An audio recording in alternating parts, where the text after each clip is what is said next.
Ya, ada lagi. Masih di halaman 3 surat Nuh ayat 21. Qala Nuhur rabbi innahum asawni wattaba'u man lam yazidhu maluhu wa waladuhu illa khasara. Nuh berkata, "Ya Tuhanku, sesungguhnya mereka telah mendurhakaiku dan telah mengikuti orang-orang yang harta dan anak-anaknya tidak menambah kepadanya melainkan kerugian belaka." Ini mohon dijelaskan. Jadi pembesar-pembesar kaumnya Nuh itu terus menolak seruan dakwah Nabi Nuh dan mengatakan kepada rakyat biasa agar jangan mentaati Nuh, dengan mengatakan bahwa Nuh ini hanya manusia biasa seperti kita. Nasihat-nasihat yang keluar dari Nuh itu hanya nasihat yang dibuat-buatnya sendiri, maka jangan ikuti. Sehingga masyarakat atau kaum Nuh pada waktu itu beramai-ramai, berbondong-bondong mengikuti apa yang dikatakan oleh pembesar-pembesar kaumnya. Lah pembesar-pembesar kaumnya ini punya harta yang melimpah, keturunan yang banyak dan sukses. Padahal yang namanya harta dan keturunan yang banyak dan sukses itu bukan jaminan di sisi Allah. Untung ruginya seseorang bukan ditentukan seberapa banyak kekayaannya ketika di dunia, seberapa sukses anak-anaknya ketika di dunia. Bukan itu tolok ukur kemuliaan di sisi Allah. Bukan itu tolok ukur kebahagiaan di sisi Allah. Makanya di ayat lain Allah ngendika fa'ammal insanu idza mabtalahu rabbuhu fa'akramahu wa na'amahu fayaqulu rabbi akraman wa amma idza mabtalahu faqadara alaihi rizqahu fayaqulu rabbi ahanan. Coba diingat kembali tuh Quran surat Al-Fajr ayat 15 dan 16. Surat Al-Fajr nomor surat 89 ayat 15 dan 16.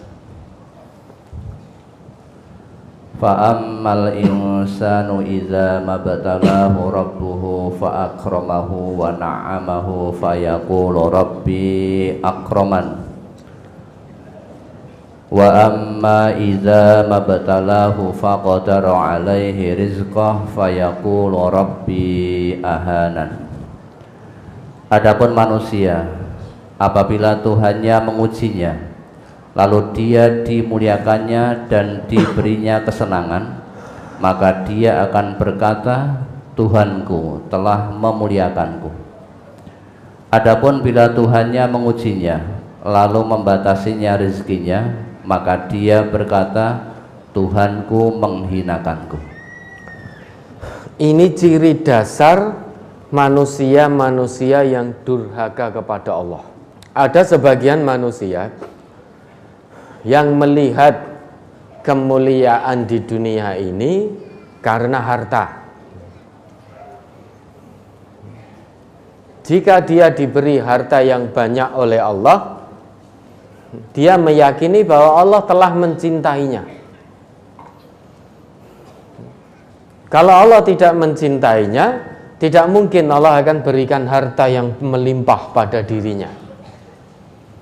Maka dengan demikian dia akan berlaku semena-mena. Tidak mungkin Allah akan mengadabku lalu Allah mencintaiku. Buktinya aku diberi pangkat yang tinggi, buktinya aku diberi harta yang melimpah. Orang itu kalau sudah mencintai seseorang tidak mungkin akan menimpakan madharat. Nah, Allah mencintaiku dengan harta yang diberikan ini. Ini tanda bukti kecintaan Allah kepadaku. Maka dia akan berlaku semena-mena, sewenang-wenang, karena merasa sudah dicintai oleh Allah. Karena penilaian kemuliaan di matanya itu hanya harta. Ada pula ciri orang pendurhaka, melihat kekurangan harta itu satu kehinaan, suudzon pada Allah. Oh, ini berarti Allah tidak mencintaiku, berarti Allah menghinakanku. Buktinya apa? Saya sudah sholat, sudah puasa, saya sudah berusaha jadi orang soleh, ning tetap harta dibatasi oleh Allah. Saya tetap miskin, saya tetap fakir. Katanya orang sholat itu akan mendapat pertolongan dari Allah. Dan nyatanya saya sakit, keluarga sakit, tidak ada biaya untuk berobat. Ini benar-benar ini Allah telah menghinakanku.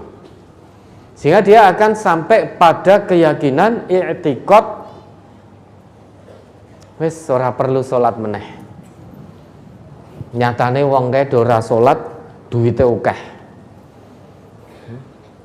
karirnya lancar, tidak sholat itu bisa makan kenyang. Sakit mau di rumah sakit milih kamar VIP ya iso. Saya sholat,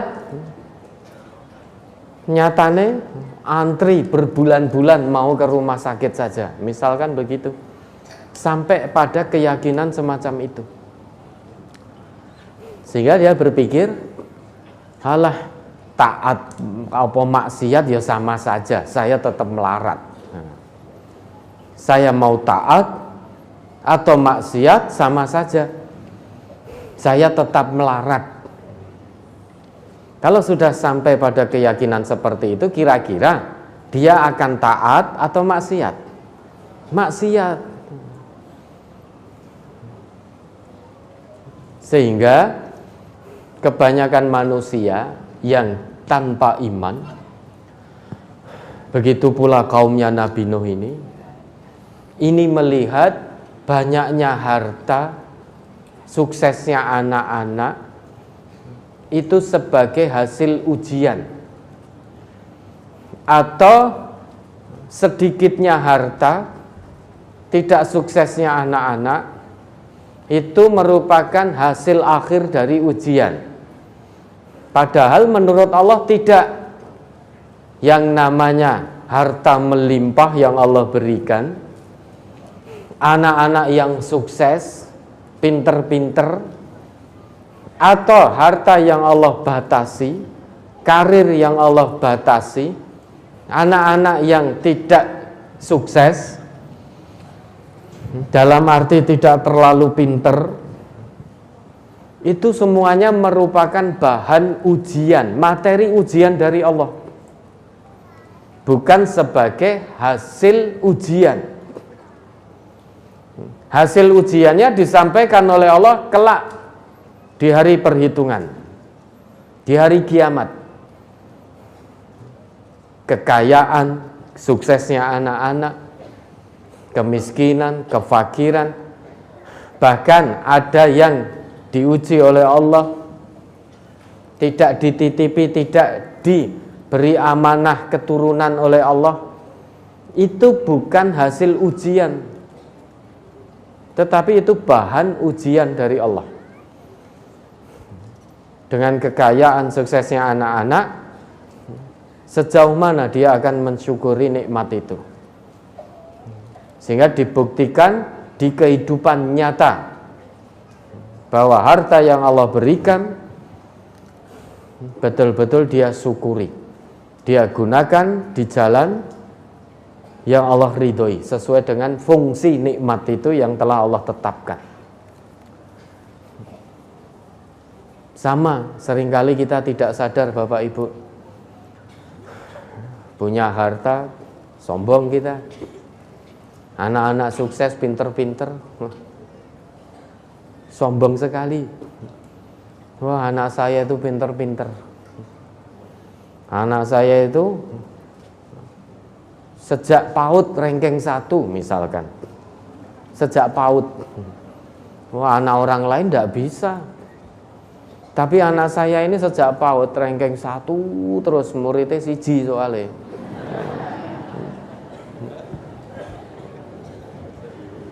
Sehingga ranking jadi acuan. Ranking jadi acuan. Ketika rankingnya merosot, orang tua marah. Orang tua marah. Akhlaknya merosot, biasa saja. Seringkali kita keluar-keluar di mana-mana bahwa anak saya, keturunan saya ini luar biasa, jenius semuanya. Tanpa sadar sudah sombong. Kalau itu yang terjadi, bersikap terhadap harta yang Allah titipkan, keturunan sukses yang Allah titipkan, sikapnya seperti itu, maka harta dan suksesnya anak-anak hanya akan menambah kerugian demi kerugian di sisi Allah. Sama dengan harta yang dimiliki pembesar-pembesar kaumnya Nabi Nuh. Anak-anak yang mereka miliki, keturunan-keturunan mereka yang sukses, itu ternyata menyilaukan orang awamnya, sehingga lebih memilih mengikuti pembesar-pembesar negerinya daripada mengikuti seruan Nabi Nuh. Karena yang dilihat, oh ini pembesar negeri, hartanya banyak, anaknya sukses-sukses, oh ini mulia, ini orang-orang yang mulia, maka lebih baik saya mengikuti pembesar-pembesar negeri ini, pembesar-pembesar kaumnya Nabi Nuh, karena sudah terbukti punya harta mewah, pangkat dan kedudukan tinggi, anak-anaknya keturunannya sukses. Kalau ingin mulia, saya ikuti ini daripada saya ikuti Nabi Nuh sengsara. Maka dikatakan oleh Allah di situ,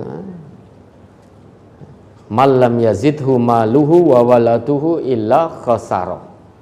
Harta dan anak-anaknya para pembesar itu hanya menambah kerugian demi kerugian. Maksudnya lebih memilih kesesatan yang diserukan oleh pembesar kaumnya daripada memilih mentaati mengikuti seruan yang dibawa oleh Nabi Nuh.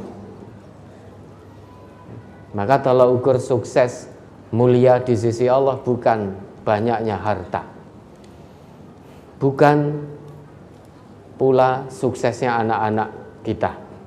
Itu semua merupakan materi ujian dari Allah, bahan ujian dari Allah, bukan hasil akhir, bukan nilai ujian, tapi baru merupakan bahan ujian dari Allah. Dengan pangkat tinggi, karir lancar, harta melimpah, anak-anaknya sukses, atau kesehatannya prima terus, itu semuanya bahan ujian. Dia bisa bersyukur tidak di kehidupan nyata ini, untuk kelak dipertanggungjawabkan di hadapan Allah. Atau dia tidak punya pangkat, karirnya rendet, ngelamar sana ke sini tidak diterima, harta dibatasi oleh Allah, hidup dalam garis kemiskinan, kesehatannya juga tidak prima. Dia bisa sabar tidak menghadapi bahan ujian dari Allah itu. Nah, nilainya, hasil akhir dari ujian itu nanti akan Allah berikan fi yaumil hisab, bukan di dunia ini. Hasil akhirnya nanti diberikan di sana. Nilai dari ujian yang kita jalani ini, penilaiannya akan diberikan oleh Allah kelak di hari pertanggungjawaban amal. Ya makanya kita harus jadi umat Nabi Muhammad yang cerdas. Pilih seruan Rasulullah atau pilih seruan orang-orang kaya yang menyimpang dari Allah, namun dia punya harta, punya pangkat, kedudukan, dan anak-anak keturunannya sukses. Kita pilih mana?